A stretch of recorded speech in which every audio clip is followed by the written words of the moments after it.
तो अभी मैं निकल पड़ा हूँ हरिहरेश्वर टेम्पल। हरिहरेश्वर टेम्पल मैं आपको दिखाता हूँ आज। और हरिहरेश्वर टेम्पल को क्रॉस करने के बाद हम लोग जाएंगे बागमांडला, जहाँ से हमें मिलेगी जेट्टी। वापस जेट्टी पकड़ के हम क्रॉस करेंगे और पहुँच जाएंगे रत्नागिरी डिस्ट्रिक्ट में। तो अभी हम लोग हैं रायगढ़ डिस्ट्रिक्ट में और पॉसिबिलिटी है कि हम रत्नागिरी डिस्ट्रिक्ट में एंटर हो जाए। जो कैंपिंग साइट पे मैं गया था, वहाँ के जो ओनर्स है उनके साथ, वो इतने अच्छे इंसान है कि उनसे बात करते करते कैसे टाइम निकल गया वो पता नहीं चला। और मज़े की बात मैं आपको बताता हूँ, जिस वक्त मैं यहाँ से निकल रहा था तो मैंने उनको पूछा क्या चार्जेस आप मुझसे लोगे, तो उनका आंसर था कि जो भी आपने मर्ज़ी से देना चाहो वो दे दो। और बात मतलब इतना अच्छा रिलेशन बन गया था उनसे कि वो मुझसे पैसे लेने को भी तैयार नहीं हो रहे थे। तो मैंने वहाँ पे ब्रेकफास्ट किया, चाय वाय पिए। और मतलब आप सोचो दोस्तों कि कितने अच्छे इंसान हैं, कितने अच्छे। उनको पता है कि हम लोग लॉन्ग राइड पर है।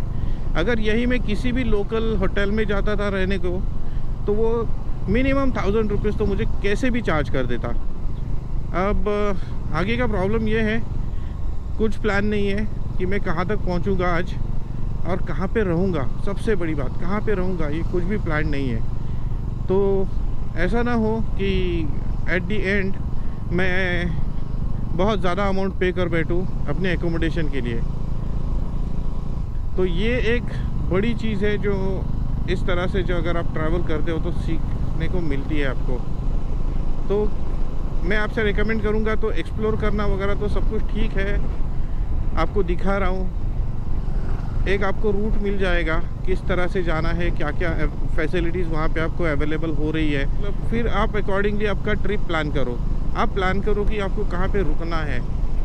हो सकता है कि ये अपना सीरीज़ ख़त्म होने के बाद मैं उसके ऊपर एक ब्लॉग बनाऊँ कि कहाँ पर आपको बेस्ट एकोमोडेशन मिलेगा या फिर चीप एकोमोडेशन मिलेगा। तो दोस्तों पूरी सीरीज़ को देखो, वीडियोज़ को पूरे देखो। इनमें आपको कुछ ना कुछ मेरे बारे में पता चलेगा, या तो फिर जो डेस्टिनेशंस पे मैं जा रहा हूँ उनके बारे में कुछ ना कुछ पता चलेगा। तो अभी चलते हैं आगे और पहुँचते हैं हरिहरेश्वर। श्रीवर्धन से हरिहरेश्वर का जो डिस्टेंस है वो अप्रॉक्सीमेट 20 किलोमीटर्स का है, जिसे कवर करने के लिए आपको लग सकते हैं आधा घंटा। और रोड अच्छा है, कोई प्रॉब्लम नहीं है, आराम से जाओ। दोस्तों कभी भी आप कोई भी राइड प्लान करते हो तो हर चीज़ आपके मुताबिक होगी, ऐसा बिल्कुल नहीं होता। आपके मतलब जैसे अब मैं राइड कर रहा हूँ तो मेरे मुताबिक होगी, ऐसा बिल्कुल नहीं हो सकता। कुछ चीज़ें ऊपर वाले के हाथ में होती है जिनको कोई टाल नहीं सकता। ये आ गया एंट्रेंस। रहने का, खाने का सब प्रबंध यहाँ पर है। अब मंदिर में जाते हैं, देखते हैं, मंदिर के दर्शन लेंगे। हाई टाइड है या लो टाइड है पता करते हैं, तो उस हिसाब से आगे के अपडेट्स में आपको देता हूँ। सबसे ज़रूरी चीज़ बाइक की पार्किंग ढूंढते हैं। और अब बाइक की पार्किंग करके अपना लगेज यहाँ पे ऐसे ही छोड़ना थोड़ा सा दिक्कत वाला काम है। क्या मिनट माँ दोस्तों, तो अभी मैं खड़ा हूँ हरिहरेश्वर टेम्पल के पार्किंग लॉट में। ये जो आप मेरे पीछे देख रहे हो ये प्राइवेट पार्किंग है। अगर आप 2 व्हीलर से आते हो तो 10 रुपये आपको 2 व्हीलर का चार्ज देना होगा पार्किंग का। अगर आप 4 व्हीलर से आते हो और ये 4 व्हीलर आपकी जैसे ऑल्टो छोटी गाड़ी है तो 40 रुपये इसका चार्ज है। अगर आप MUV मतलब कोई भी 8 seater up to 8 seater vehicle से अगर आप आ रहे हो तो 50 रुपीज़ चार्ज है। और इस तरह से ये चार्ज आगे बढ़ते जाता है दोस्तों। यहाँ पर मैंने अपनी बाइक को पार्क किया है। जो लगेज है अपना वो एज इट इज़ छोड़ा है मैंने बाइक पर ही। देखते हैं अभी क्या होता है। शिव जी के दर्शन के लिए आए हैं तो होपफुली कुछ बुरा ना हो।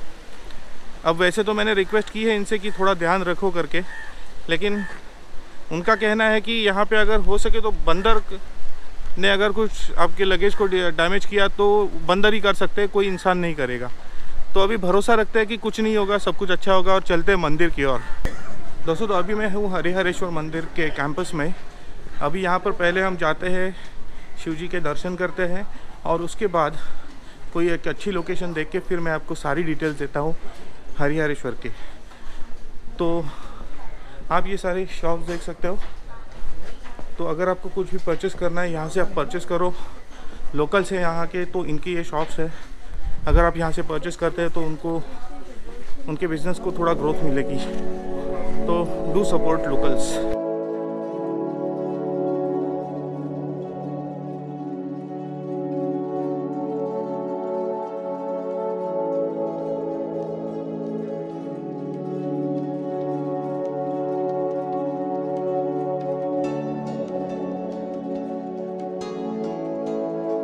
हरिहरेश्वर महाराष्ट्र के रायगढ़ जिले में स्थित एक छोटा सा खूबसूरत सा गांव।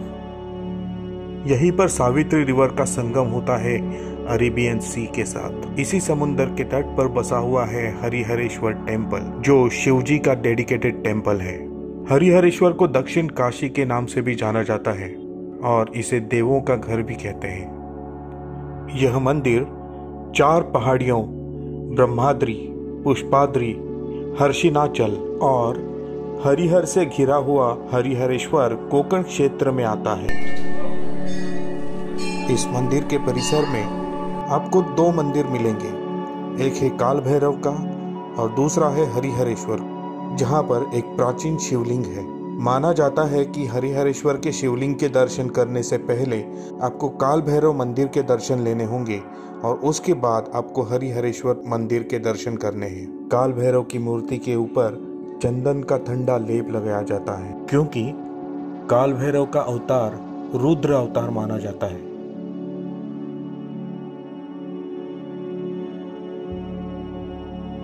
काल भैरव मंदिर से बाहर आते ही आप प्रवेश करते हैं हरिहरेश्वर मंदिर में।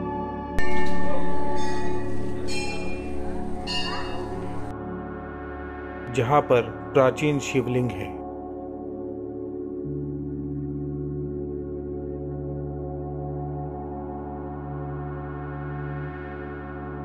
माना जाता है कि पांडवों ने अपने पिताजी का अस्थि विसर्जन हरिहरेश्वर में ही किया था। दोस्तों, तो हरिहरेश्वर टेम्पल के दर्शन करने के बाद इसके पीछे से एक रास्ता जाता है जो ऊपर जाने के बाद गणेश गली आपने कहीं तो पढ़ा होगा या तो फिर नाम सुना होगा। तो गणेश गली क्या है, 2 पहाड़ है, उसमें से एक रास्ता नीचे उतरता है और वो जाता है इस लोकेशन पे। ये जो पहाड़ी है, इस पहाड़ी के अपोजिट डायरेक्शन में वो लोकेशन है।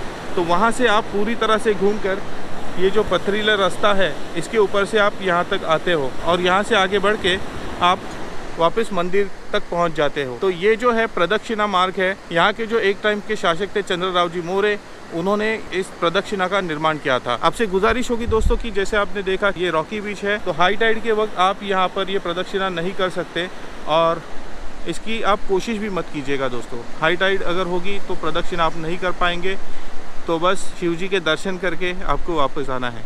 तो अभी हम लोग चलते आगे। ये था हरिहरेश्वर।